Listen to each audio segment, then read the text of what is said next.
Zora Hurston and the Chinaberry Tree, written by William Miller, illustrated by Cornelius Van Wright and Ying Hawa Hua Hu.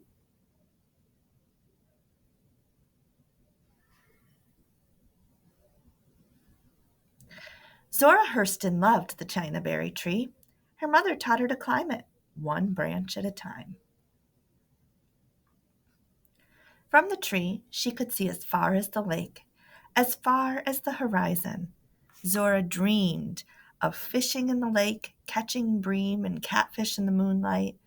Zora dreamed of seeing the cities beyond the horizon, of living there one day. But only boys fished in the lake. Only men traveled to the cities. Zora watched with envy as the wagons rattled down the dusty roads. Her father told her to wear a dress, to leave tree climbing to the wild boys who had no better way to spend their time. He told her to read the Bible every day, learn verses she could recite in Sunday school. He warned her about girls who didn't obey their fathers, girls who didn't grow up to be young ladies. But Zora listened to her mother.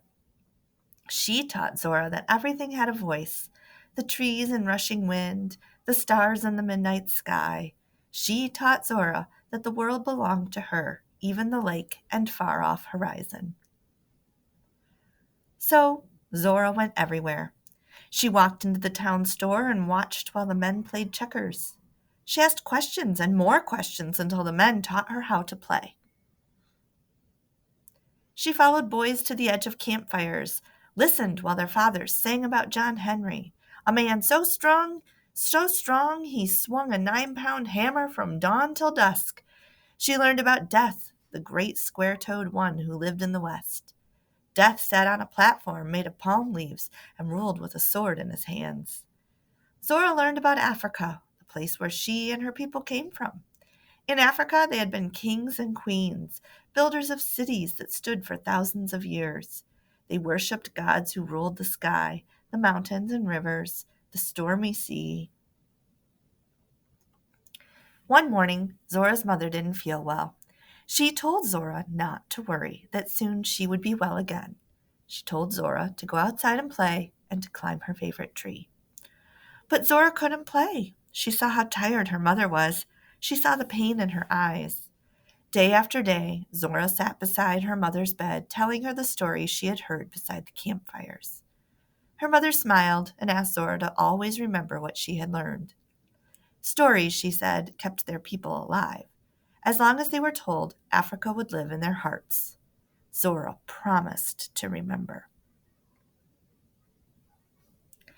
Zora's mother slowly got worse. Men and women came to sit up with her through the long, hot nights.